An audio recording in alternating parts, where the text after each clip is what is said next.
para peserta dan pendengar peserta diskusi. Selamat datang di diskusi Madani Film Festival kali ini. Malam ini bersama saya, Ivan Adriansyah Ismail dari Kino Forum. Saya juga selaku salah satu programmer di festival kali ini. Di festival kali ini, di diskusi kali ini kita akan ngobrol-ngobrol santai bersama bersama dua tamu pembicara. Nanti kita akan perkenalan dengan mereka. Diskusi ini dipersembahkan oleh Dewan Kesenian Jakarta dan dengan dari dalam sebuah acara yang bentar sedikit saya lihat.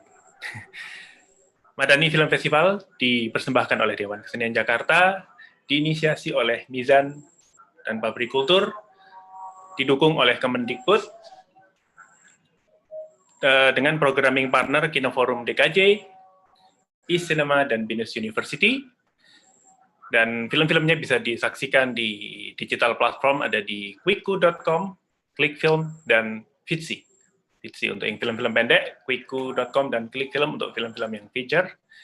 Dan terima kasih juga kepada publicist kami, yaitu Amigdala, dan media partner kami, yaitu Koran Tempo, Tempo.co, Republika, Makro@, Lini Kini, Alif.id, Ruangobrol.id, Islami.co, NU Online, dan seputar event. So, let's start.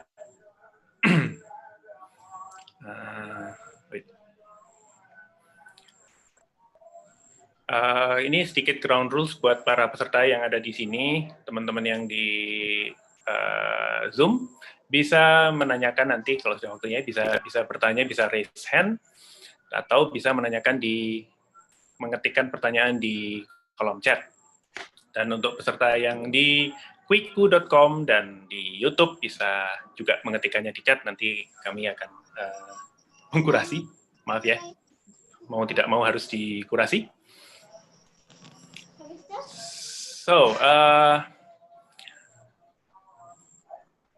we're gonna welcome our two guest speaker here. Welcome, Kong Rithdee and Krisnadi Yuliawan. Hello. Hi everyone. Hello. Hello. Yes. Hello everyone. Yes. Yeah.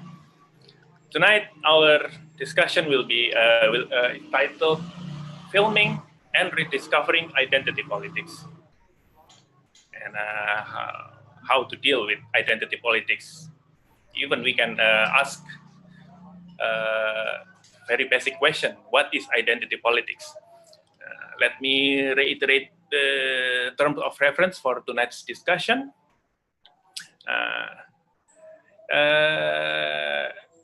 In his 2014 short documentary titled Gaddafi, Kong Rithdee explored an amusing anecdote of a teenager and his father dealing with an unusual name, namely Gaddafi here.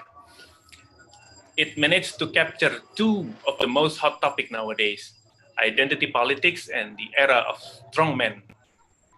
While the film Gaddafi itself coincides with an end of old generation of strongmen, our current world witnesses a new era of populist strongmen and populations going gaga with them.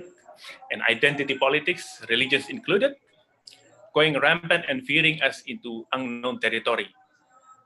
We're holding a casual talk tonight with Kong Rithdee himself,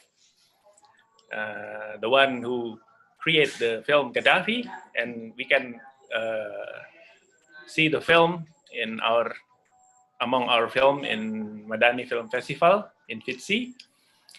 And we also welcome Krisnadi Yuliawan. We're going to discuss our current situation with our own identity politics and populist strongmen, both in Thailand and Indonesia or elsewhere. We're gonna have a loose talk probably, as well as sharing stories on how Muslims in both countries live lives amongst this climate. And before we continue, I have several points. Yeah, I have to disclose that in a 3 minutes time, probably there's gonna be a azan for Isha. And since there is there is no respectable method for me to avoid it or silence the azan, we're gonna let it play out the azan. Maybe we have a moment of silence together during the azan, and then we continue from there. Okay? But yeah, I have to watch out for the azan right next to me. And in the meantime, maybe Mas Krisnadi here can, sorry, we have so many food vendors passing by here. In the meantime, Mas Krisnadi can, maybe you can introduce Kong Rithdee and yourself at first, please. Hello, everyone. Let me introduce Kong Rithdee first. Kong Rithdee, I known him for quite a while. I met first time I met Kong in Kong in 2007 in Bangkok during my stay there. Kong Rithdee is before making several documentaries. Kong Rithdee is more prominent, more known as a writer, as a film critic. He wrote about cinema for almost 18 years with the Bangkok Post, maybe more. I don't really count the time, but he is, I think he's one of the most prominent writers on cinema in this region. So he had a very long experience in writing about cinema, and also in watching and critics and curating cinema from this region and also from other regions. So we will see and we will hear his experience in our session today. Kong also jumped into filmmaking with his series of documentary. I really find his documentary very unique, because if we usually think that if we mention Muslims in Thailand, we usually think about the southern Muslim from the southern part of Thailand. Kong, I think it's not it's a part of the Muslim community which is not coming from the southern part of the Thailand. There are many Muslims which is originated and live in Bangkok and in Thailand, not coming from the southern part. So we will see how Kong see himself and also his works from this point of view. In my notes, there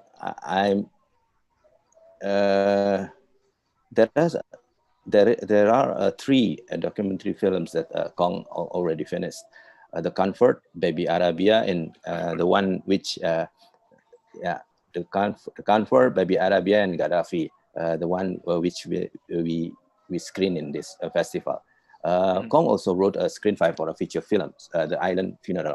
I think we screened that films. We screened the film 2 years back. Yeah, 2018. And in 2018, we screened the Kong films. And so, but now officially, Kong serves as a deputy director at Thai Film Archive. Okay. Yeah, so he has a vast knowledge about Thai films and also about films as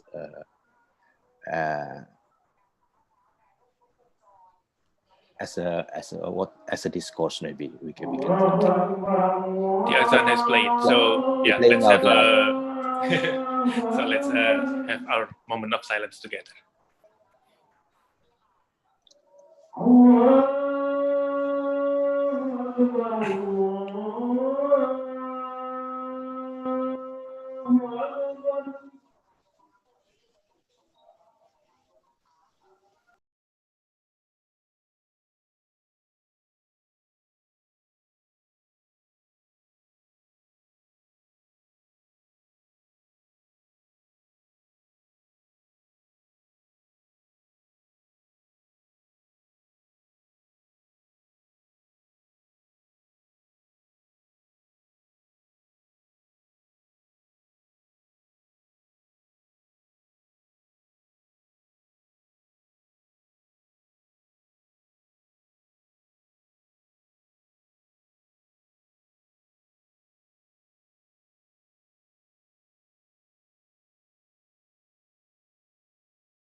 All right.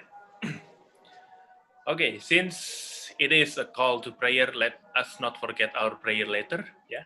So, but for now, let's continue our discussion. So, uh, Kong, welcome. And how do I have to address you with? Yes, just call Should me I Kong. call Kong you is fine. P Kong or No, no? No. anything. Kong Okay. is fine. Kong is fine. Okay. Okay. So I think you have a right to introduce yourself. So please do. Maybe also to correct some Yeah. Yes, I some think of the Krisnadi has spoken about me, and thank you very much. And I think he has covered what needs to be said about myself. Right now, officially, I'm working with the Thai Film Archive. But as Krisnadi has said, I've been. I hear an echo from somewhere. I officially I'm with the Film Your Archive, voice is clear. but I have been writing about film for many years, maybe 25 years, for various publications, and I've also made a few documentary films with two friends. We always work as a team, so it's myself and also Panu Ari and Goinipon. So it's a team of 3 people, and we have made feature-length documentaries as well as short documentaries. And Gaddafi is one of the short documentaries that we made back in 2014. And thank you, the festival, for your interest in showing it and inviting me to speak here. Yeah, right. Thank you. And Mas Chris, would you Yeah. like to introduce yourself in this? I, Mhm. let me introduce myself as in a short version. My name is Krisnadi. I'm in Madani Film Festival. I'm at one of the festival board. Maybe the way to introduce me is to say that we in the board of Madani Film Festival is already thinking of putting this festival many years back. So, but we only can execute the plan 3 years back. So this is the third edition of the Madani Film Festival, and we hope that we can continue this festival for many years. Amen to that. I think it's enough about me. So basically, I'm a journalist, but and also a freelance writer. But now I'm working as a communication media consultant for one of the Indonesian NGO. I think it's all about me. All right then. Okay, I think I'm gonna start with probably the most intriguing for me right now. Yeah, considering Kong and his film here, the one that we screened this year, Gaddafi. Kong, you are recognized as a film critic. Yeah, not necessarily I don't know. And you even put it down on your title, Thai film critic. Yeah. Is there any tension before we go into the main course? Yeah. Is there any tension between the position of being a film critic and filmmakers? Yeah, I know that there were and are film critics turned filmmakers, to mention some big names like Godard or Truffaut. But how do you do your delicate dance between those two seemingly opposing positions? I think I would not say that it is a tension. I think because most people I'm perceived, or most people recognize me as a film critic or film writer. But when I made films with the two friends, we believe that it was, we started with The Convert in 2008. And for us, it was such a small film, small independent film, and it was not part of the system of distribution or the mainstream system. It was very much on the fringe. Yes, some people took interest in it, and it was shown in festivals. But if I could say this as a justification, we believe that the film that we made were not part of the real system. So at least I can justify myself that I made films as a hobby or as a part-time activity, and I'm not making any money out of it, and I don't plan to become a full-time filmmaker. And also because there are 3 people in the team, so I don't know how to put this, but I used to consider this question when I started out. But I think because if I make a commercial film to screen in a cinema, then it is obviously a conflict. Because you cannot have 2 positions. You cannot write about other people's films and then make your own film. But if the kind of film that we made are very small and well, it doesn't clash with the kind of films that I usually write about. So I don't know if this is a justification, but so far I have not had any complaints from people in the industry. So I think it's okay. Well, and actually to make this relevant to our discussion today, I think this is the question of identity. And I think in the modern world, people can have more than one identities. I think that's the gist of the thing. That in today's world, every person has more than one identity, and I think it's just the issue of reconciling all these identities peacefully. So like some people call me a film critic, but I'm also described as a film director. But I also I also do a lot of translation. I translate novels and essays and many things, and so some people describe me as a translator. So, and also I'm a Thai person, but I'm also a Muslim. So all of these things are different identities that I think we have to navigate in society today. I think it's the same for all of us here. Yeah, yeah. Yeah, you point out the interesting point there about how we actually consist of many identity traits. Yeah, and so delving into the film Gaddafi itself, what compels you to make this film? Oh, wait, there goes the ikoma.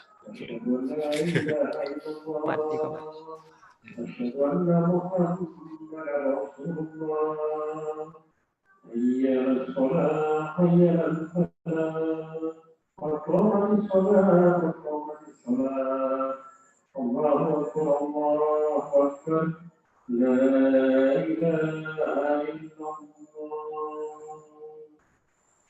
All right, back to our topic. Okay. Yeah. Yes, What compels you to make film? Gaddafi. As I said before, the films that we made, we consider it our hobby. So this one as well, because we started out because I know the father in the film. I'm sure you have seen the film. I know the Yes. father in the film, Chachawan. I've known him for a long time, and I've also known that he had a son called Gaddafi since Gaddafi was born. So I know the family. I'm not very close, but the father used to live in the same kampong, in the same community. Okay. So I've known him for a long time. So when Panu said, okay, we should do, there's a documentary slot on a TV channel, and they asked us to do something. So Panu and I said, okay, let's do a documentary on Gaddafi, on this family. And obviously the inspiration is his name, Gaddafi. And because at that time, I think 2000, again is in the film, around 2012 or 13, when Gaddafi was in a lot of trouble, the Arab Spring and the uprising in the Middle East, and Gaddafi was killed. Again, everything as you've seen in the film. So the person who's called Gaddafi in Thailand is very rare. Maybe there's only one, or maybe two or three.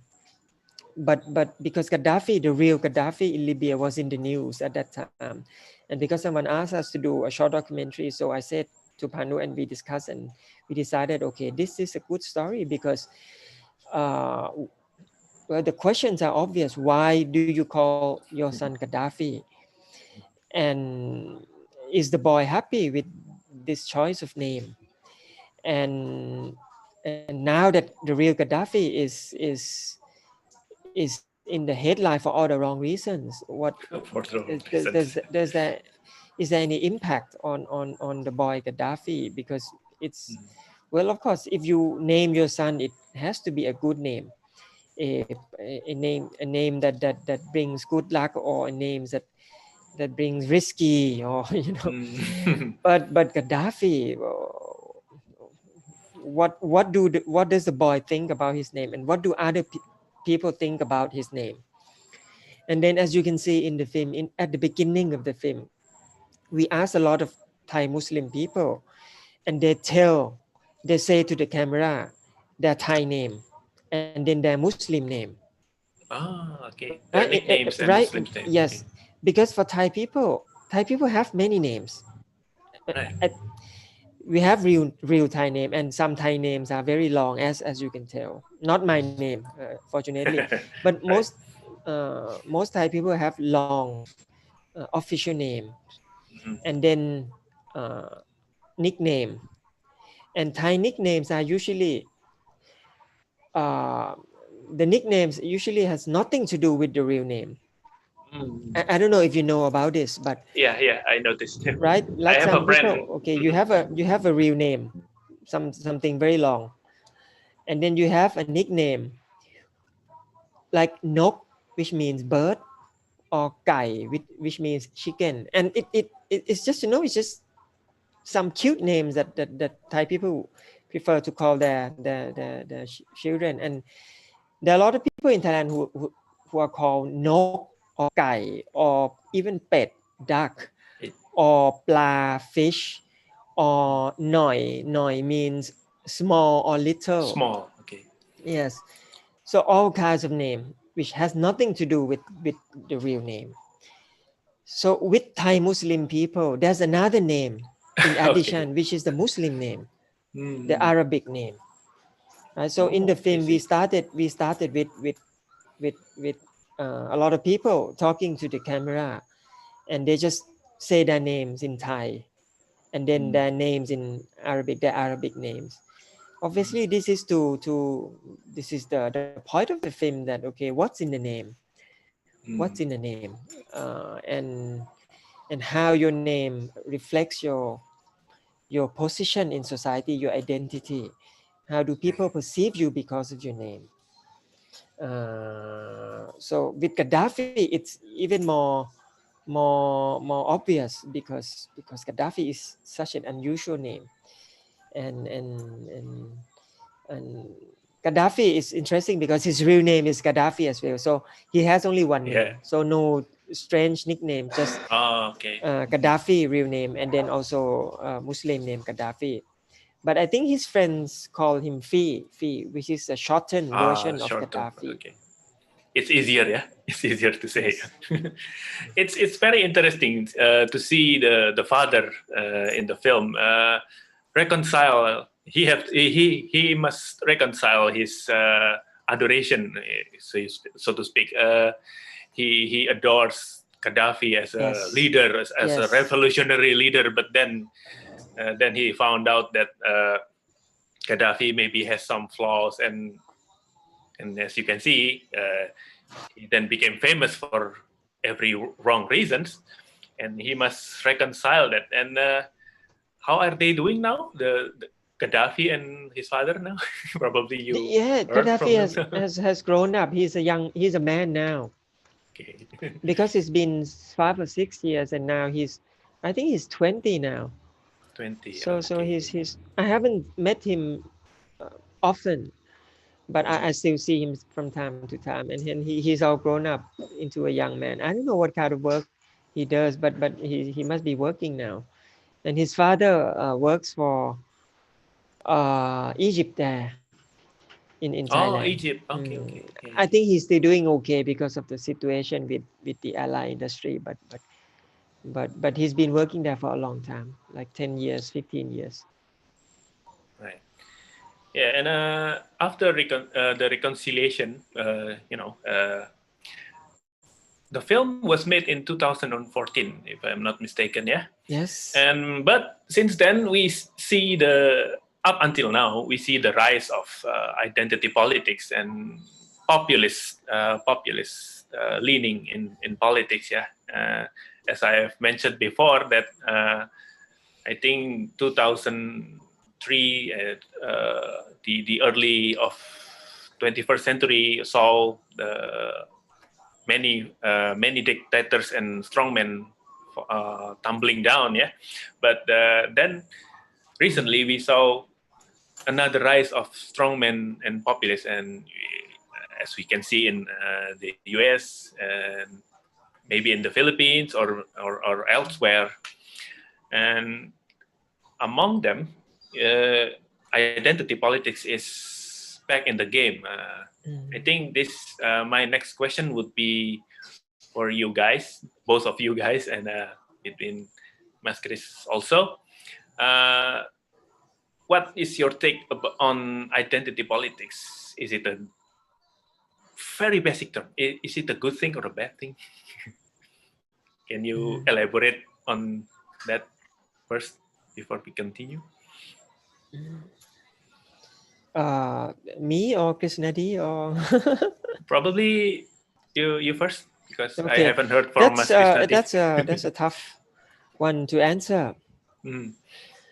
Is it a good thing or a bad thing? I think we see examples of both. Both, You know, of course. because you mentioned the U.S. and look at Yeah. what Trump has brought out of the closet, right? Yeah. What used to be hidden or covered up is brought out in public. You know, the racism, The racism. the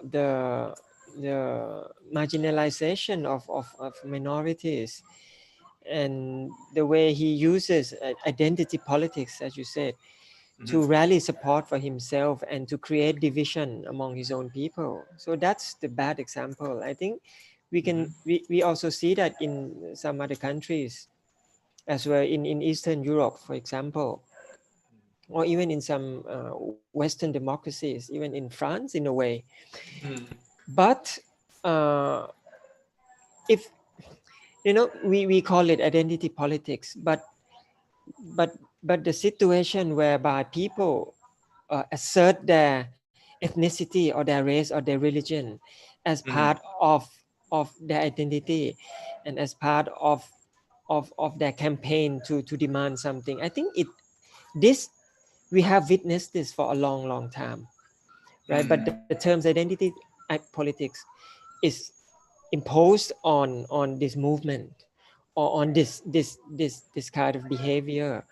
For example, in the south of Thailand, the Muslim South, the problem with the Muslim South has been going on for a long time, because that part used to belong to the Malayu kingdom. It used to be a Malayu kingdom, a Malay kingdom, you know, and through the annexation of Siam in the early 20th century, it became part of Siam or Thailand.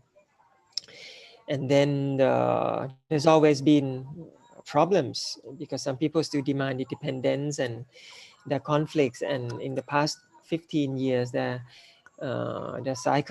always a cycle of violence taking place in the South. In a way, that's identity politics, right? Because the troublemakers, the insurgents, they assert their identity, the Muslim identity and Malay identity, as a way to take over the narrative, the historical narrative of the region.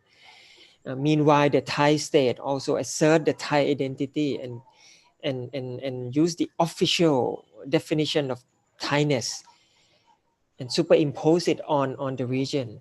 So in a way, it's identity politics, and it has been going on for a long time. But before we call it minority problem, we call it ethnicity problem, we call it even religious conflict, even though it's not exactly a religious conflict, it's more historical and cultural conflict. But sometimes it's referred to as religious conflict. All of this today is dumped under the term identity politics. So if you ask me if it's good or bad, I really don't know how to answer that. But I think it depends on how the people in the position of power plays this identity politics. I see. Whether they use it to include people or to solve problem or to consider the rights of the minorities, or whether they use it to divide people, to create conflicts, to emphasize the rift or to emphasize the division that has always existed among different peoples in the same country or in the same territory. But if you talk to the minority, of course, for them, identity politics is important because that's their weapon. That's how they proclaim their place in history or their place in the country, and why they're leveraging their identities, leveraging their identities to so I think gain. it depends on the people who play this identity politics and whether they want to use it to include for an inclusive purpose or divisive purpose. Okay, Mas Chris, are you still there? Yeah. Okay. I am there. Yeah, elaborating further from Kong's answer, it's interesting how he said about how a certain dominant identities imposing themselves on weaker other groups with another identities. I think we're gonna speak about the majority and minority. Yeah. Some people reject the notion of identity politics because people are born with identities. They are raised with certain values and traits from its respective societies. Sometimes it's even biological, like skin color and etc. Yeah. Well, we can acknowledge the problem is that not all identities are created equal.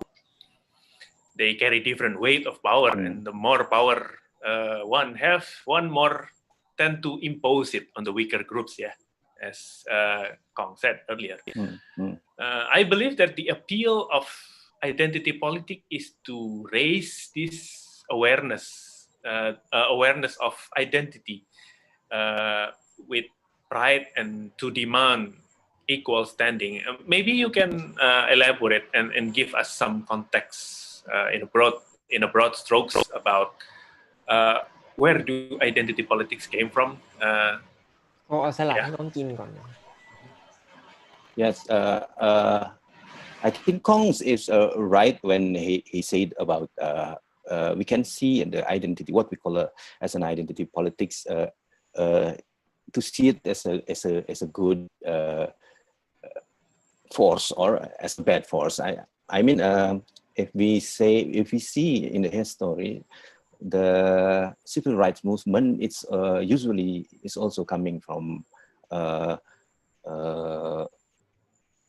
this identity politic base. I mean, like a black movement. I mean, black movement in the United States.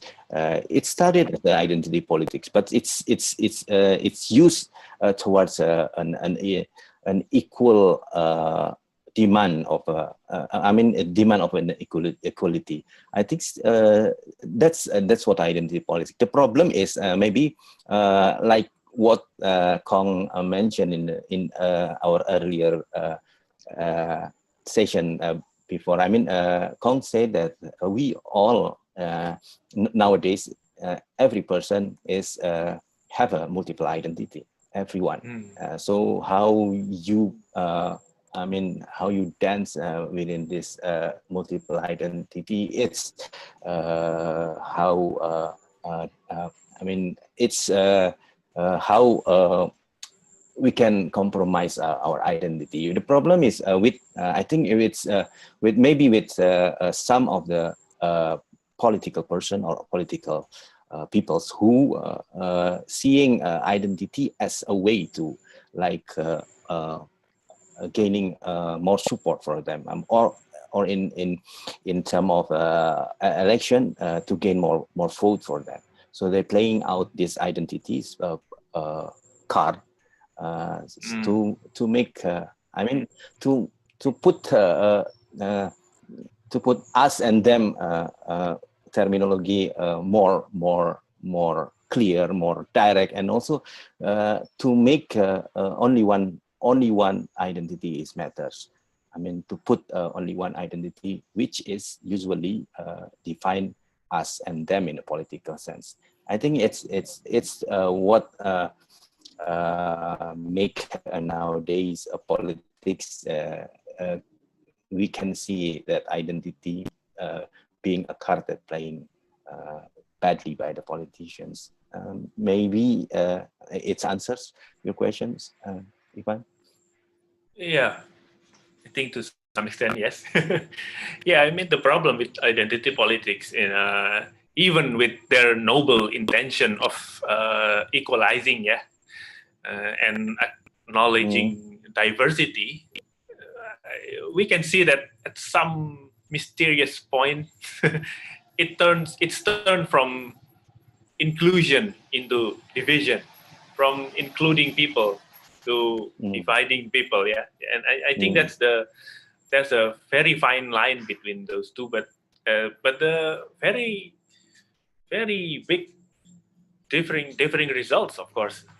Where do you think is the line between those two opposing spirits, between inclusion and dividing? Because if I remember correctly, back in the time of civil movement, if I read the history right, even Martin Luther King tend to include everyone. He has the spirit. He had the spirit of inclusion. But nowadays we see that more and more people retreats into the harsh word is tribalism. Tribalism. Yeah, I think it's. Mas Chris, are you there? Yeah, I'm here. Mm-hmm. So yeah, back to my question: where do you think is the line between those two opposing spirits? When do it slide into? Yeah, I think it depends on a case by case. I mean, we can see every case differently. I mean, maybe we see in India maybe. In India, there is a very big party that big political party that becoming. I mean, they gain they get the power because they're playing out this card, nationalism, Hindu, which is put others in danger. So some people say that the secularism base of India is in danger nowadays. But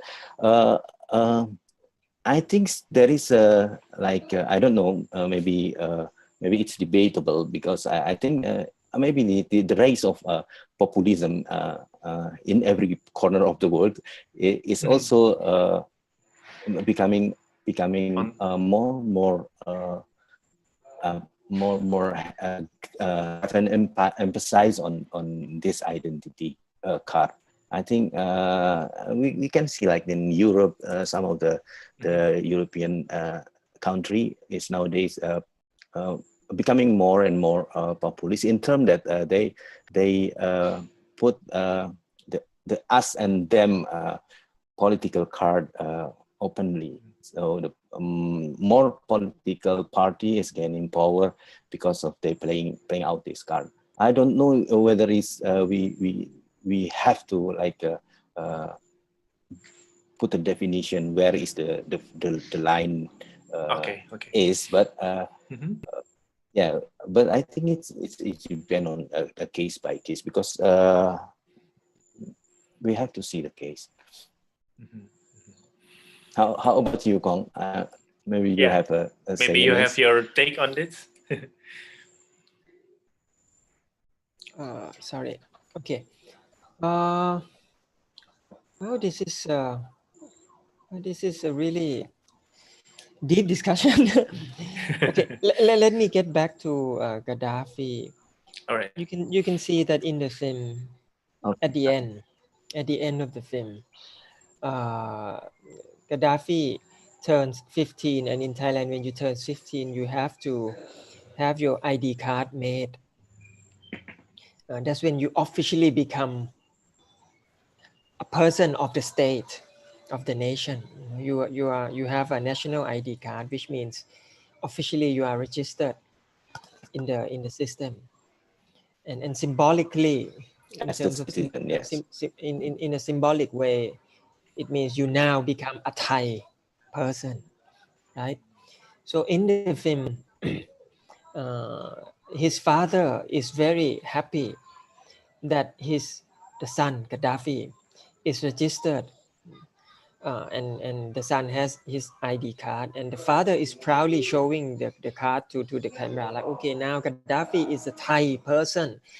Well, as if he needed this confirmation. He's always a Thai person, right? Because he was born in Thailand, he lives in Thailand all his life. Why would he not be a Thai person? Right. Yeah. Even though he's called Gaddafi, he's a Thai person. He speaks Thai. He never goes anywhere. He never lives anywhere. And his father was also born in Thailand. So I don't see any problem about him being a Thai person. But when he has his ID card, his father is so happy that, okay, the name Gaddafi is now registered in the system, and now his son is officially a Thai person. I think that's very interesting, because it means that for the father, he wants to having the ID card, having been confirmed by the state that your family, your son is Thai. It's legally Thai. Yes, legally Thai. It means a lot to him. It confirms his identity. It confirms that he's part of this country. Because I think for all Thai Muslim people in Thailand, even though we were born and we grew up here, there's always a small part in our mind that we feel insecure, or we feel that we are not the same as 99% I see. of the country. Even though that 1% doesn't create any problem, but there's always something that triggers that 1% insecurity to show. And I think because our status as a minority people, even though the term minority sounds like we are marginalized but in fact, most Thai Muslims live happily in society. There's no problem at all. But still, as I said, it's this sort of psychological insecurity deep down that doesn't show until something triggers. Let's say when you hear news about the violence in the South, that's one trigger, for example. Or when you hear news about, not even in the South, when you hear about the latest violence in France, when the teacher was decapitated by a Muslim extremist, that's also a trigger that we thought, okay, now we have to do the explanation. If people ask us about why Islam is so violent, we have to explain again. So there's always this small corner in our brain that we know that sooner or later this multiple identity that we carry will need justification. And I think for Thai Muslim, they need every confirmation that this insecurity will not come out, or will not show, or will not affect their daily life. So having an ID card, I think for the father, maybe not for Gaddafi, he's a younger generation. I think he belongs to the generation that doesn't feel this insecurity so much. But for the father, obviously, he's so proud to be for his son to have a Thai ID card. And for me, it's so funny, because why do you need this confirmation? Because everyone knows he's a Thai person. So I don't know if this answers the question, but I think identity politics it depends on how you exploit it. If you are in the position of power and you exploit identity politics to gain for your advantage, then it's very dangerous. But for the people on the lower, position, maybe you need to play that up sometimes. Just to make your point across. To get your point across. But as Krisnadi has said, I agree that it can also be dangerous when identity politics cross over into tribalism and into when you become another dominant force yourself. Again, for example, in the south of Thailand, Thai Muslims are the majority. So when you talk about, Muslim is a minority people in Thailand. So the Muslim in the south, of course, they are a minority, because compared to the rest of the country, it's just 5% in the south of Thailand. So they're minority. But if you go to the south, if you go to the deep south, the Muslim population is the majority, and the Buddhists, Thai Buddhists in the south of Thailand is the minority. So if the Muslim people in the South play up this card that, okay, we are going to play identity politics, we are going to demand this and that because this is our culture, this is the way how we live our life. But to do that, it means you are taking advantage of the Thai Buddhists, who's the minority in the southern region. So yeah, now come to think of it, maybe identity politics can be more dangerous than beneficial. Okay. Your story about the father reminds me back from when I visited Thailand in 2014. I met a Muslim fisherman in Krabi, while doing Friday prayer together. And I visited his house. He showed me his medals bestowed upon him by the state. I think he's some community leader of some sort in the village, and he showed his uniform and medals in his. He was so very proud of it. So wow, I think there are Exactly. He's That's a Muslim and also a very proud Thai person also. Yes. Okay. I think I'm gonna ask Mas Chris next about this. And what do you think? What is your take on identity politics in Indonesia, Mas Chris?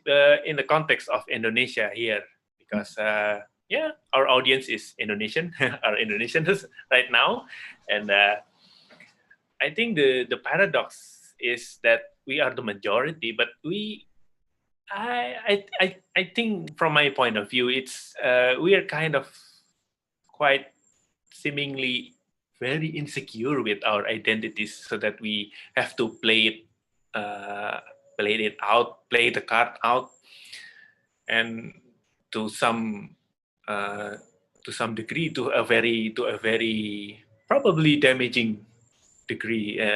How do you explain that? We are the majority, but we're yeah. How do you? Maybe you can. Meanwhile, maybe you can give context to Kong about the situation. Yeah, yeah. I don't know how to.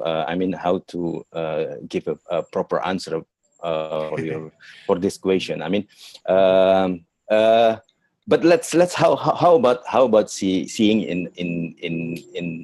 in the perspective of our films, because we are talking about films, so I want to see this issue from the point of view of our films. From films. Usually we can differentiate some of our films which is branded as a dakwah film, or as a films that inspired by Islamic value from a long time ago, and the films from the current nowadays films. I remember once Krishna Sen, in film scholars, Krishna Sen, in Indonesia, she feels that in the old times, when you watch the films that depicting the Islamic stories, Islamic da'wah films, or that kind of films, she never feels she's a part of outer circle of this conversation within these films. But the problem with our current films, usually, some of, that it's not every da'wah or every what you call Islamic films, but some of them, it's playing out this identity card very, very strongly. But the consequence is to make everyone who not belong to this inner circle, which is being talked in the films, everyone's feeling that we are not part of this inner circle. So the different, I mean, the notion that what us and what them is very strong in these films.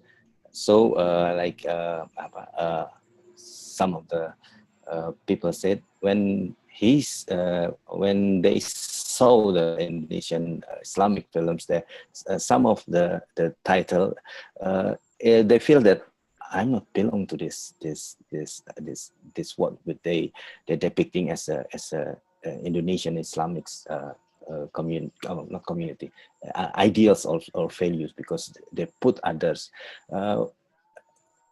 I don't know if this is answering your question, but in Indonesia we saw the rising tension or the rising use of this identity card.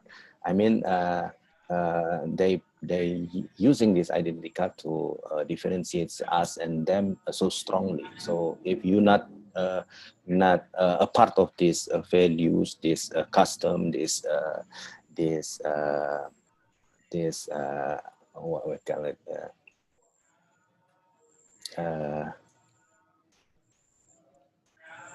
These ideals. Yeah, so you are not part of this. That's what we can see the rising of the films with these themes. That's not necessarily bad in terms that maybe it's better to like talk it or put it in the open than let it, I mean, as a something, some phenomenon that we cannot read or we cannot trace. I think we can see our politics maybe through our films. I don't know if we can say that this, but I think we can answer. Maybe I can answer your question with this way. Okay. I think, well, I have to point out the irony, because initially I was going to ask about the power of films as capturing the multiple identities, because I think the phrase multiple identities is becoming the key phrase in our discussion, because reconciling our multiple identities is a way to dance between many of our identities and have a peaceful way to resolve it. But then, as you've described just now, film can also be used as a tool to even reinforce the tribalism, so to speak. Yeah, I think so. Maybe wait. Do you hear the food vendors? I have to. Come on, let's go. Yeah. Okay. So Kong, in the background. How do you? Can you please give us some enlightenment to counteract this? I mean, is there any films that you like that deals with these multiple identities in a very beautiful way or an inspiring way, probably? Yeah. I think as we're talking about multiple identities and how sometimes they clash with each other, or sometimes people emphasize the differences between these identities to create problems, so they can gain advantage from it, like Donald Trump, for example. But I think one thing is that we need a safe zone. We need a safe space where identities can be expressed without feeling threatened or without being perceived as danger or as a threat. For example, in Western countries, in France, for example, there's a huge number of Muslim population in France, right? Yeah. From Africa, from the Middle East. And in normal situation, as you can see, France is a peaceful country. And in France, they have this law that ban hijab, right?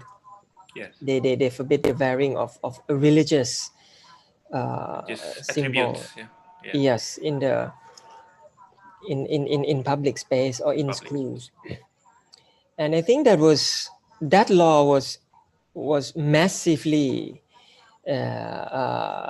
objected by Muslim people in the beginning, right? But eventually people come to accept it in a way, right? People come to accept it in a way. So I think it's a struggle. It's you could say it's a battle between different forces within a society to define this safe space.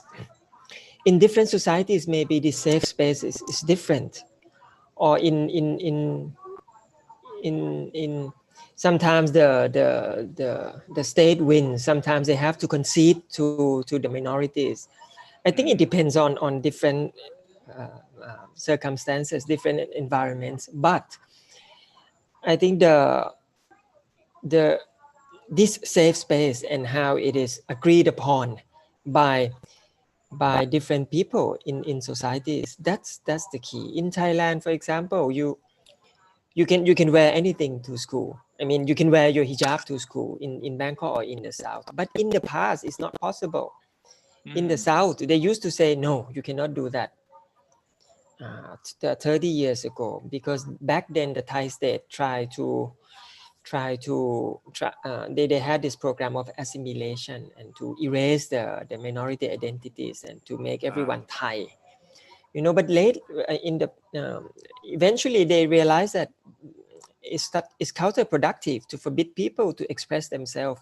So eventually they allow schoolgirls to wear hijab to school. And I think that's when the minority people win. You can say that it's a win for the minority people, right?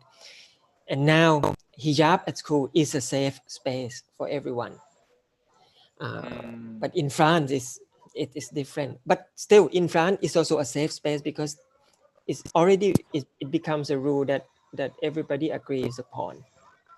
So I think in different places, you need to define this safe zone, safe space, whereas your identities can be expressed without being in danger. So to come back to film, I think film is one of the safe space. I think film is one of the safe zone where you can express yourself. Again, in France, lately I've seen so many films in France, from France. Even on Netflix, you have this film called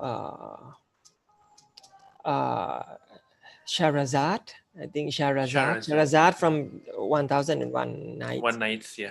But it's a French film. It's quite good. It's about this black boy or Muslim boy in Marseille. Marseille, okay. But in fact, there's so many films about minority groups in France, especially the Muslim minority, because that's the big problem in France now. There's a film called Les Miserables, not the original Les Miserables, but it's a cop film. It's a police thriller, Les Miserables, set in the outskirts of Paris. The slums of Muslim people in France, to put it bluntly. So there have been so many films about the Muslim minority in France and how they struggle to become part of the mainstream society, how they have to how they're oppressed by the police, and how they have to fight their internal battle against conservatism and progressive members of their own own community. We've seen that quite a lot. You know, in Hollywood films, most films about Black people are about identity politics, right? Right. And a lot of them win prizes because that's what the jury wants to see. So I think film is a safe space, one of the safe spaces that you can throw ideas, you can show your identities, and you can see how this battle, which direction this battle will go. Sometimes you have to concede a bit. Sometimes you can attack. But film is this film or art is a safe zone usually, where you can negotiate what you cannot negotiate outside of the screen. All right. And okay, maybe I have to continue from there. You say that film is one of the safe space to negotiate and deals with multiple identities here. But I think it's have to be based on an assumption that the film itself is free to show anything. I mean, it's not censored and it's not under some kind of censorship. Maybe you can tell us a bit about the situation in Thailand. Is it what's the restriction to what not to film and what to film, and what's Yes. the issue over there? That is so true. When I mentioned the safe space, I was thinking about Western countries. Of course. That's why I put French films and American films in the example, because Okay. I was thinking about French societies. But yes, you're right. In Thailand, there's still film and art is not really the safest place as filmmakers or artists would like it to be. I think in Thailand now, what you cannot touch, of course, is the politics and the monarchy. That's the main thing that you cannot touch. That's still taboo. Still, even with the demonstration nowadays? No, the demonstration is trying to change that, but I don't think it's going to be easy. So Okay. as of now, you cannot talk about the monarchy in film. So that's out of the question. Politics. Well, that's the thing. It's not written that you cannot make political films, but you run the risk of being censored if you present sensitive political subjects. So that a lot of filmmakers self-censor themselves by saying, okay, let's not take this risk, just do something else and not touch on politics. So and about the South, I think that's okay now.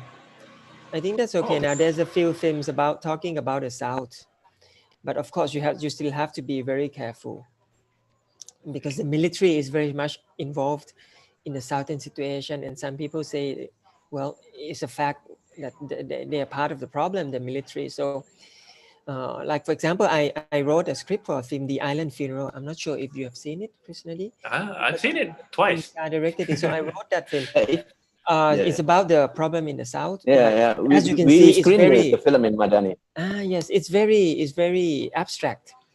We have scenes of the soldiers in the South, but we talk about something else. So exactly as you said, film is supposed to be the safe zone.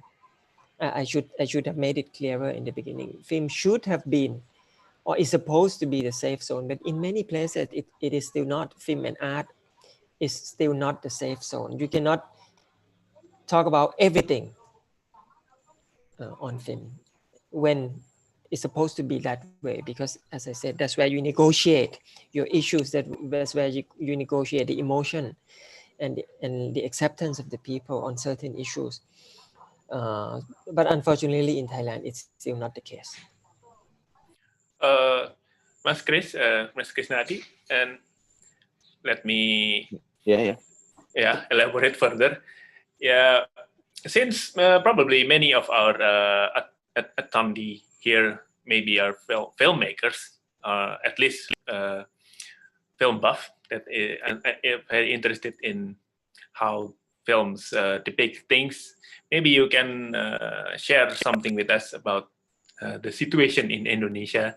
Maybe you can map it out more clearly about what's not to shown in Indonesian film. I think there are many, there are many, and how to deal with it in general. Yeah. Yeah, we still have talking about balance censorship. censor Yeah, film, of course. We, we still have this institution that conduct the censorship, some form of a censorship to our films. But maybe actually we should. I mean, filmmakers should be not. Sorry, I lost word. I think the filmmakers should find a way to express what they want to say in films, despite of this obstacle in censorship. Because I think the censorship is not that strong. I think not as powerful as before. Our problem is within the society. Yeah. Society. I mean, the rising problem is within society, because like we witnessed it, there are some films that being protested, and the people's some of I mean, not some of the what you say, ormas, or some of the militias or organizations, hardliners, religious organization is trying to, yes, hardliners. Okay, the hardliners are trying to shut down several films because they don't like what they see. Even they not really seeing the whole movies. I mean, they're only reading the reviews or reading how some people who already watched the film writing their point of view, and they don't really agree with this point of view, and then they try to shut the films down with a force. That's the saddest thing, because I think I think the problems now is lies within the filmmakers. Do they giving up? I mean, they have like censorships, and not and because of these events in that happens. I mean, the hardliners who try to protesting the films, do the filmmakers is getting a more strong self-censorship, and I mean, try to please these hardliners, which is it's not right, I think, because the filmmakers, like Kong said, has to see the films as a safe place where you can talk about everything.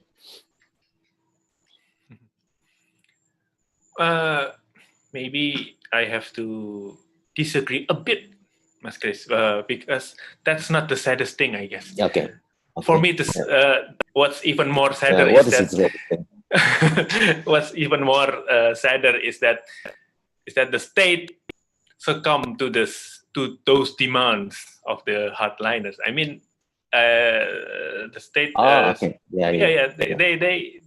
They just listen to the most loud voices, and then they say yes to this and they yes to that. Maybe not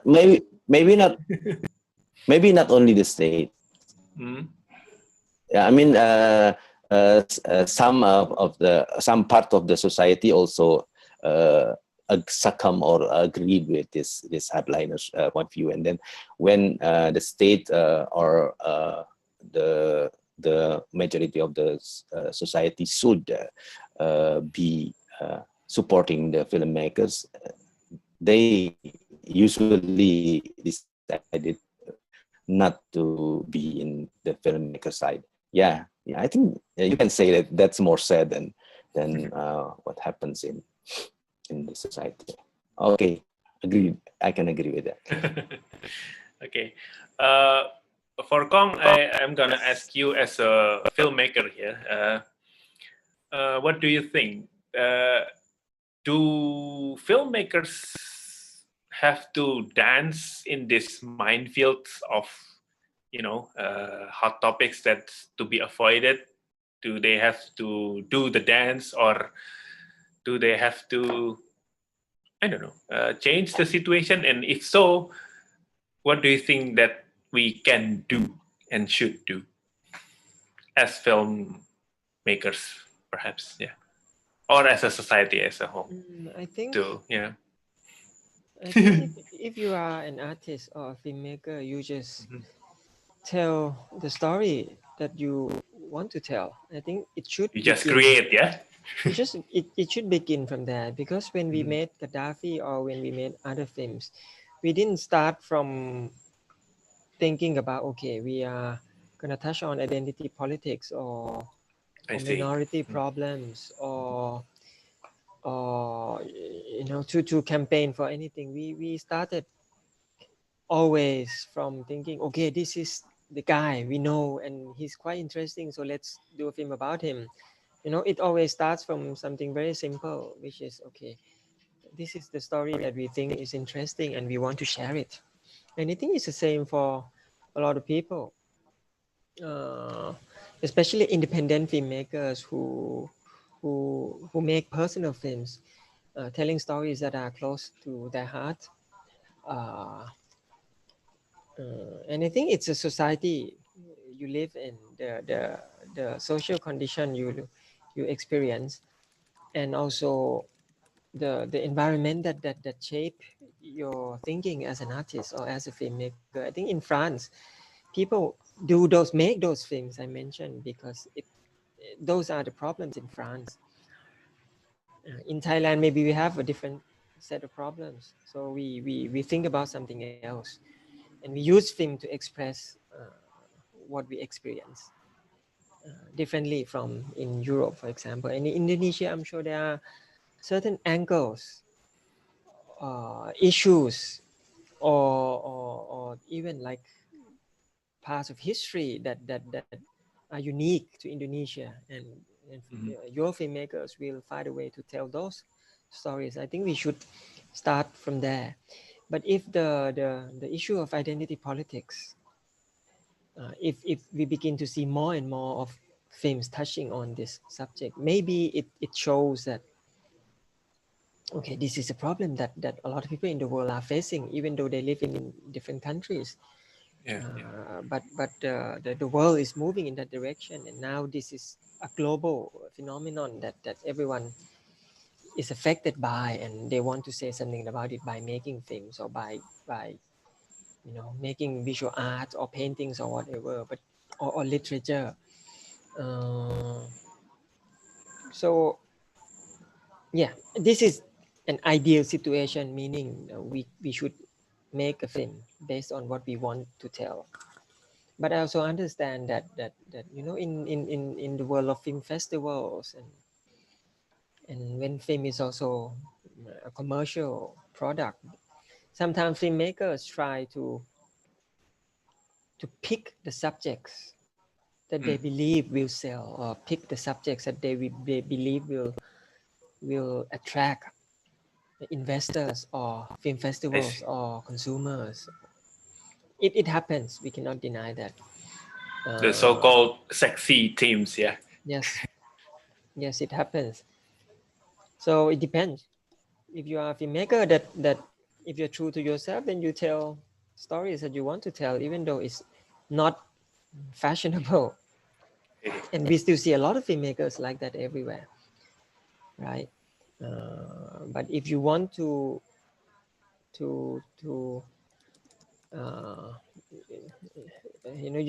if you just look at the newspaper headlines and, okay, let's make a film out of this because it's in people's interest, I think it's okay. I don't say that we shouldn't do that, because that's also one way of responding to what's happening around you. But if you do it sincerely and not cynically, then maybe it's you will get a better film. When you make a film out of what you really want to do. Yeah, interesting. Actually, your points reminds me of a conversation that I had once with an attaché from Spanish embassy back then. I spoke to her about the films in the Franco era, the Franco dictatorship era, and she said that the filmmakers also have to do the dance, but they do it, but they did it. I mean, with the films such as the Spirit of the Beehive. I think you're familiar with it, the Spirit of the Beehive, or Buñuel's films. The films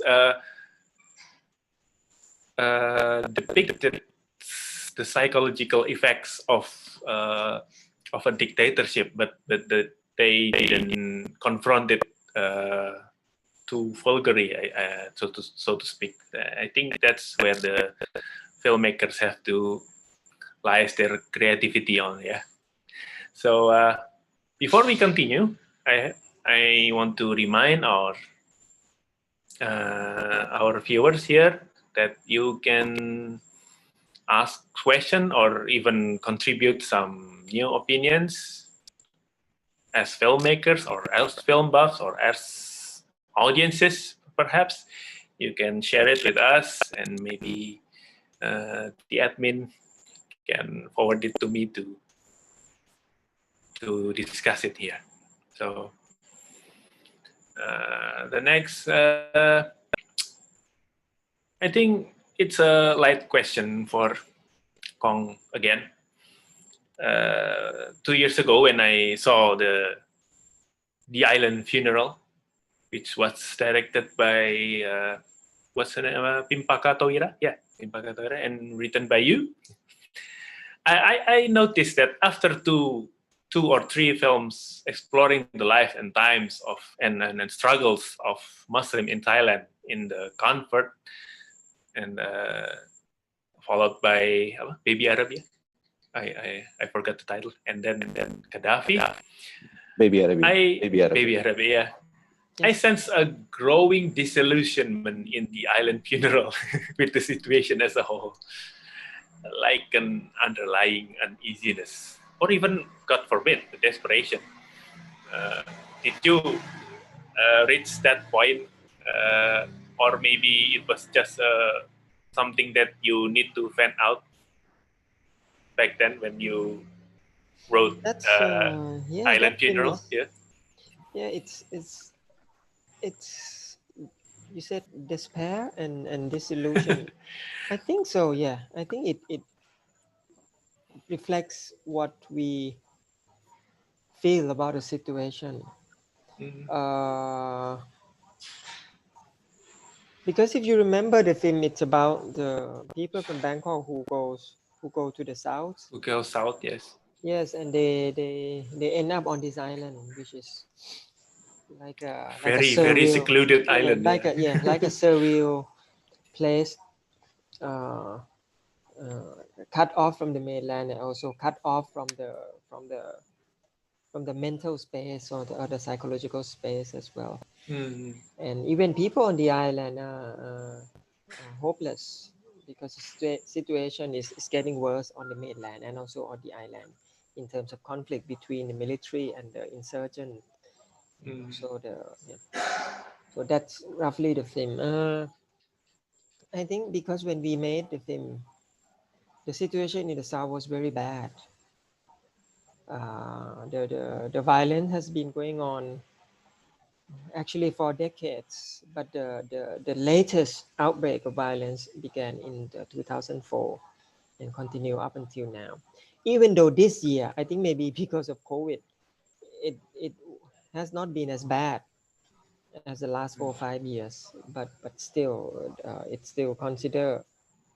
People still, most people from Bangkok still consider the South as a danger zone. like, oh, are you going to the south? It's not safe, right? You know, people still have that reaction when you talk about the south. And because, yeah, I think it's correct to say that the film carries a certain sense of disillusionment and despair among the characters, out of the fact, and it reflects our own sentiment, because we can't offer any answer or escape in the film. In the film, the film ends with the people from Bangkok coming back to Bangkok, and some of the people on the island ask if they can come with them. Like, even people on the island want to escape to Bangkok. So yeah, it shows. I think it shows that people who can find a way out will find a way out. But I don't know, there's no negotiation, there's no dialogue. There used to be like a peace dialogue between the government and representatives of the insurgents, but it has been quiet for a long time.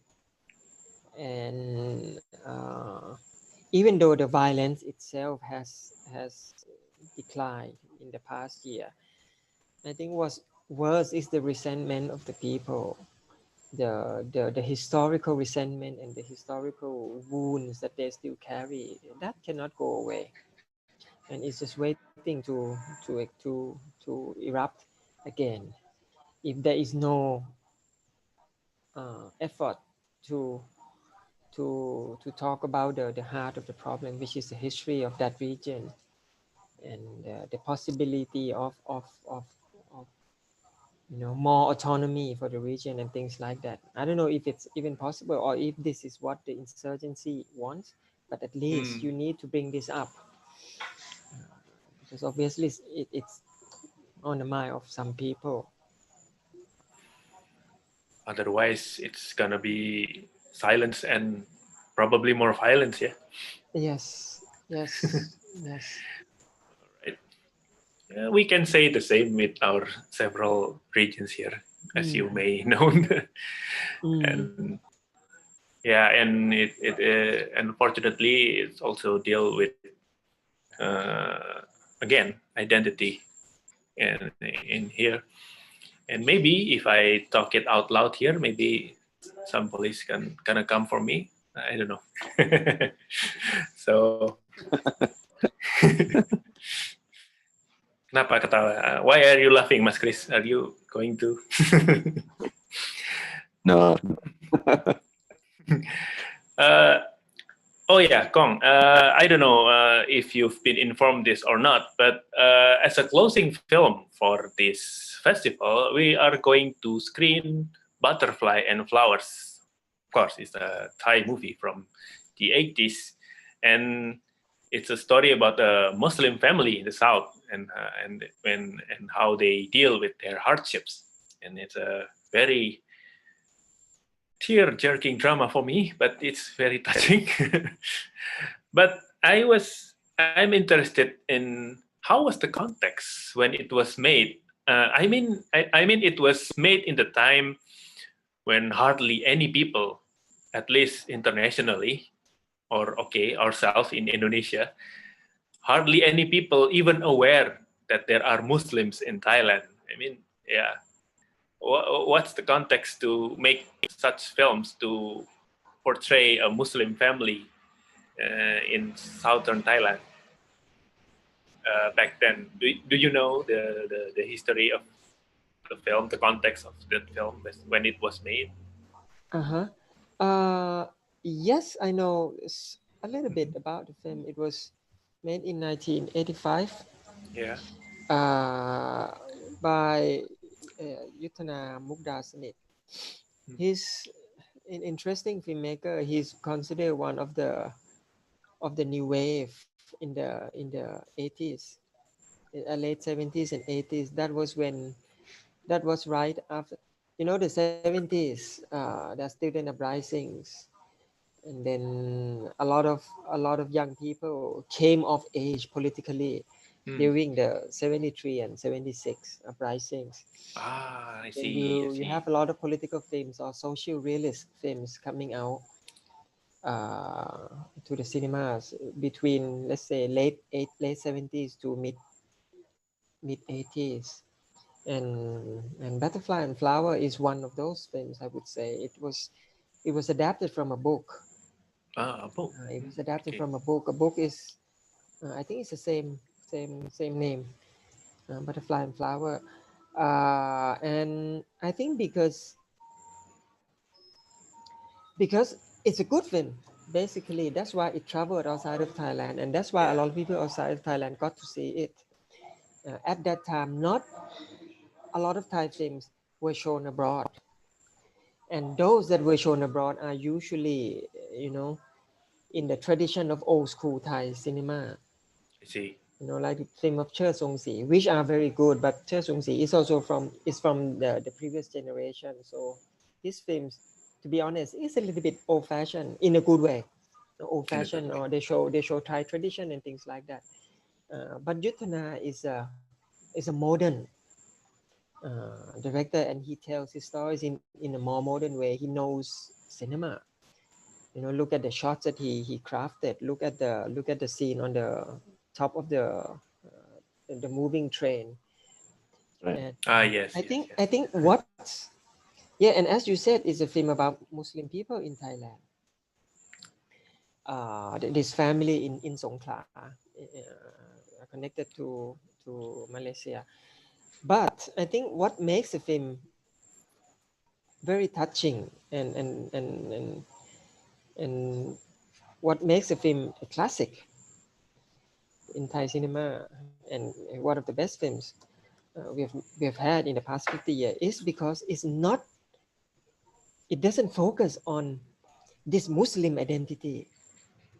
For me, it is not about a Muslim family at all. The film is about a struggling family, not struggling Muslim family, a struggling family. Right. It, Right. it's the humanity of the film that shines, that makes it so touching, and that makes a lot of people love the film. Not the Muslim element in it. Not the Muslimness of it. Yeah. Exactly, the Muslim setting, the Islamic setting, the village, the kids, the costume, the Hari Raya scene.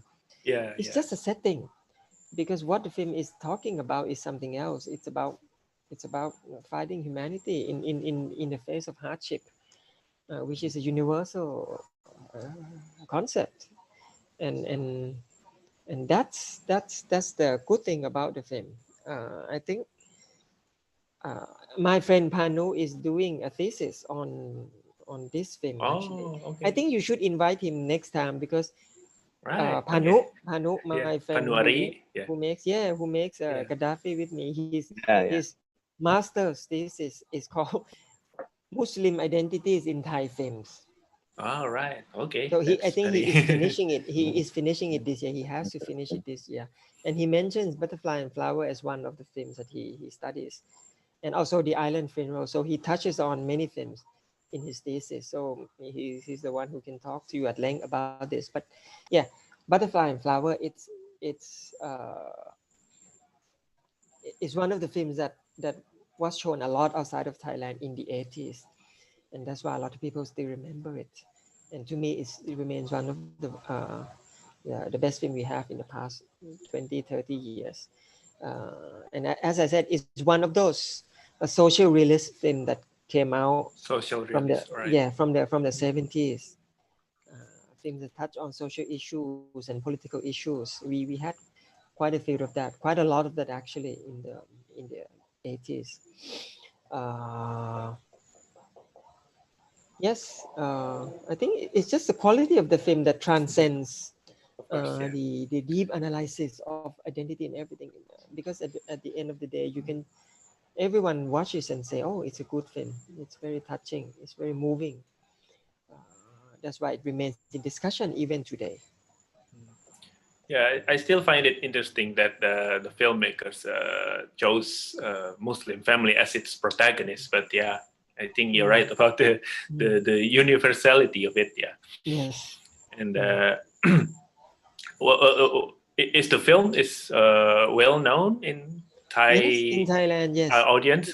It's very well known in, well, for the audience from that generation, of course, is still a divided in many ways. But the younger generation, I don't know. At the Film Archive, we show it from time to time. Oh, right. Yeah, but yes, in my generation, it's one of the films that people still remember until today. All right. And I think it's a question for both of you in terms of our topic tonight, Mas Chris and Kong. Between identity politics and humanity in general, what films have been the most influential for you? Maybe, I don't know, you can say about Western films also, but yeah, can you elaborate a little bit on films that touch you around on this topic? On how we reconcile our multiple identities. Mas Chris first, maybe. Hello. Yeah. What films? I think my from the top of your mind connection is not unstable, but yeah. I have a blank memory now.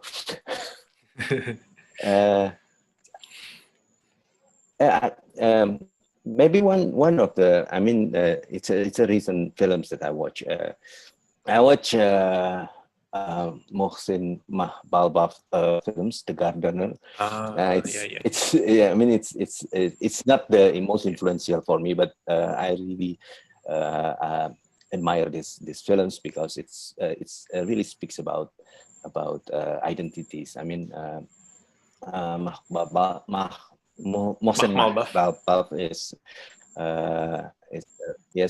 a very brave in deciding to film this. The Gardener is a story. It's almost a documentary. Films about Baha'is religions. Baha'is, okay. Because the Baha'is religion is born in the origin of this religion is in Iran, but Baha'is is a forbidden religions in Iran. So this is this is some of films that really played in a very deep conversation about religion, because Mahbalbaf is like putting a test to every religions in the dialogue of these films, and the test is how far is the religion can contribute to the peace. And that's yeah. So that's the films that come up to my mind right now. If you say if you ask me what the films that depicting the identity politics or identities at most, that's my first answer. I mean, the first film that come up to my mind right now. Yeah. And what about you, Kong? Yeah, is there any particular film that is so very difficult touching you? When people ask me to pick films, many films, even like Australian films about the Aborigines. Well, to me, it's a question of identity politics as well, and also. Iranian film, as Krisnadi has said, and a lot of films about Black people in America. The Spike Lee films, most of them. Spike Lee, all right. Yeah. Spike Lee film, I enjoy most of them. Even before we started talking about identity politics, Spike Lee has done those films, right? And Well, it's very difficult. You know the film To Die Like a Man. To Die Like a Man is a Portuguese film. How Pedro Rodriguez, To Die Like a Man. Well, it's about queer. It's a queer film, you know, a man and a woman and gay people and like, you know, how gender is so fluid. To me, that's also, well, that's at the center of this identity politics discussion, right? You know, gender and the fluidity of gender. So To Die Like a Man is a film I remember. But if you ask me, maybe it's not a film, but what about literature? I think Midnight Children, the Salman Rushdie's film, Midnight book. Not the film, please, the book. Yes, Midnight, yes. I think that's The a novels, defining the novels, film. the That's a novel. defining book for me about identity politics and how do you Yeah, see yourself. Gotta check it yeah, out. I remember now. Yeah, how do you see yourself even in a place that is supposed to be your home, which is about this boy in India. All right. It's about identity of Yep. India itself, the identity of India itself when it, you know, gained independence and stuff like that. So yeah, it's always difficult. Even Ingmar Bergman, like Persona, is about identity politics, right? Two women. So well, there's so many films. If we want to Yes. read it with the Yes, identity politics lens, then so many, and also the Magmaba film. Yeah. Okay. There's so Okay. many. Now, I'm agree. okay, we have a question from our audience. Okay, how about Muslim filmmakers in Thailand? Are there many of them there? And how about Muslim woman filmmakers? Is there any? Yeah. Not many. Not many. Actually, there's one short film that I should recommend to Krisnadi for your next festival. It's by this Muslim boy. Well, he's a university student, so you know, he's a man, but young man. It's called "I'm Not Your Fucking Stereotype." Sorry for the swear word. I'm not your effing stereotype. Yeah. It won the big prize in Singapore last year. Okay. You can can you look it up easily? Okay. I'm not your stereotype, and it's about this hijab wearing Muslim girl who wants to change her identity by going to the registration office and wants to change her religion or something on her ID card. It's quite a strong film and quite controversial, but it won the big prize in Singapore. You should look it up. I can give you the contact of the filmmaker. I think he will be very pleased. He's a Muslim boy from the south, young man from the south, and he studies filmmaking in Bangkok. So that's the one.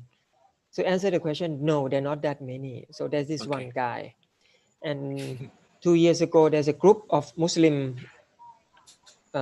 It's a Muslim TV channel, and they decide to make a film. They have already made two. Actually, it's called. The first one is called Adam, I think, and the next one is Amin, or Amin and Adam. I can't remember. Amin and Adam. It's interesting because, well, first of all, because there are not that many Muslim filmmakers, and this group, they make these two films specifically to promote Islam. I see. It's a da'wah film, right? I guess. They would not call it that, but to me it is. Yes, you're right. Okay. It's a dawah film. Right. Even though they try to make it like a normal film with narrative, but it's a dawah film. Again, if you want, I can pass you the contact. To be honest, I don't think they are very good films, but it's interesting. The context surrounding it is very interesting. So more or less, well, very, very few Muslim filmmakers. All right. And that's why not many Muslim stories. I see. Thai cinema. About the films you mentioned before, I'm not your F ... stereotypes. Is it a short film or a feature It's a length? short film. Short film. Okay. It's Right. 20 minutes film. So Noted. very good for your festival. Okay. And yeah, of course, we should add your names on the list as Muslim filmmakers, I guess. Yes. Right. And this, let's see. Another question. I think this has to do with what I mentioned before about dakwah movies. Have you, by any chance, see any of our Indonesian Islamic or / dakwah movies? Any titles? No, I'm sorry. Okay. Unfortunately, I would love to see Okay. more. Okay. In your festival, there are some in your festival. I think there are some. Yeah, Mas Chris, we screen some of the films. Yeah, we screen some of the films online, of course, because this year's is online festival. Okay. Yeah. If you can. Yep, I think you watch name in the chat. You watch. Any recommendation? You watch Chris, Mencari for Hilal, I think. Have you saw it? Have you seen it? Mencari Hilal, the Crescent Moon, the international title, I believe. The Crescent Moon. No, it's a short film or long film? Feature length. It's a feature length. It's a feature film. Not Ismail Babet. Basbet, yeah, Ismail Basbet. Basbet, okay, yeah. Ismail Babet. Yes, I saw that. Yeah, I saw that. Yeah, it's not particularly dakwah film, but I think it's. Yeah, that's a good one. That's a good one. Yeah, I think. Well, as a matter of fact, just a couple of days ago, we held a discussion about the theme of these dakwah films, yeah, Mas Chris. So maybe, but it's in Indonesian, yeah, Mas Chris, the discussion. So I think we have to put some subtitles in it in order to Kong to can enjoy it, the discussion also with Hikmat Darmawan and Febi Indirani. Yes, I will check it out. Yeah, we were talking about the theme. We tend to be dakwah films here, so to speak. So let's see if there's another question.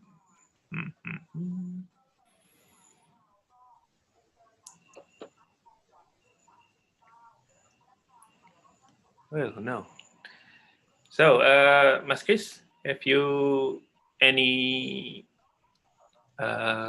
closing statement for our discussions tonight? We're approaching 9 o'clock, so I think we have to.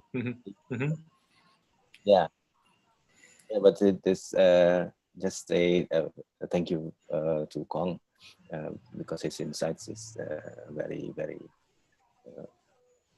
very good. I mean, we benefit very much from that. Yeah, of course. I think since we are approaching 9 o'clock, it's been almost 2 hours. We're discussing, have a good discussion here. I think to sum it up, I think we have to agree that films should be safe zones to discuss sensitive things, in this case about our multiple identities and how to reconcile and deals with it. And concerning that in our respective countries here, that the situation is not yet ideal. And yes, I think it's up to the filmmakers and the public to dance delicately, so to speak. And so we thank you, Kong Rithdee, for having. Thank you for asking me and for attending showing with us. And thank you, Mas Krisnadi, for being our guest speakers tonight. So we from Madani Film Festival again would like to thank Dewan Kesenian Jakarta or Jakarta Arts Council, which the festival itself was initiated by Mizan and Public Culture, and supported by Kemendikbud, or the Ministry of Education and Culture of Indonesia. We would also like to thank our programming partner at Kinoforum. That's, I think, thanking myself here. Is Cinema and Binus University. And thank you for our official digital platform and at quickku.com, clickfilm.com, and Fitzy. Also, thank you for our publicists at Amygdala and media partner at Koran Tempo, Tempo.co, Republika, Makro at Lini Kini, Alif.id, Ruangobrol.id, Islami.co, NU Online, Seputar Event.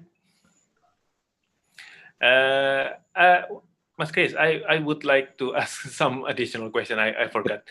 Is it possible for Kong to see films at Quickku and Click Films? Is it allowed overseas? I don't know, but it's the Quickku is only can be accessed regionally in Indonesia. But maybe we can ask the platform to let Kong to watch with I think with there has to be some special case here. Maybe maybe we can try. We can. Yeah. All right. Maybe we can try. Thank you. To refer some film to Kong. All right, and for the audience, keep watching the events at Madani Film Festival by watching our films and discussions, our programs in YouTube, namely in Madani Film Festival channel and Dewan Kesenian Jakarta channel. Also, watch the films at Quickku, Click Film, and Fitzy. And don't forget, tomorrow at Thursday at 7 p.m. Yeah, we're gonna have a talk show between our two living legends, one legendary director and one legendary musician, Garin Nugroho and Roma Irama. Oh, nice. Yeah. Yeah, you can watch it and at the YouTube Dewan Kesenian Jakarta channel. And let's not forget, we have our also closing ceremony at 4th December on Friday. Yeah, we have a closing ceremony. In fact, as I've mentioned before, we're gonna screen Butterfly and Flowers by Yuttana Mukdasanit, if I pronounce it correctly.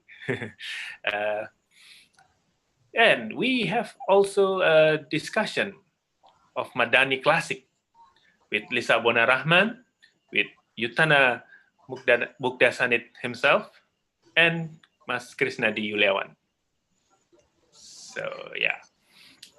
And again, thank you.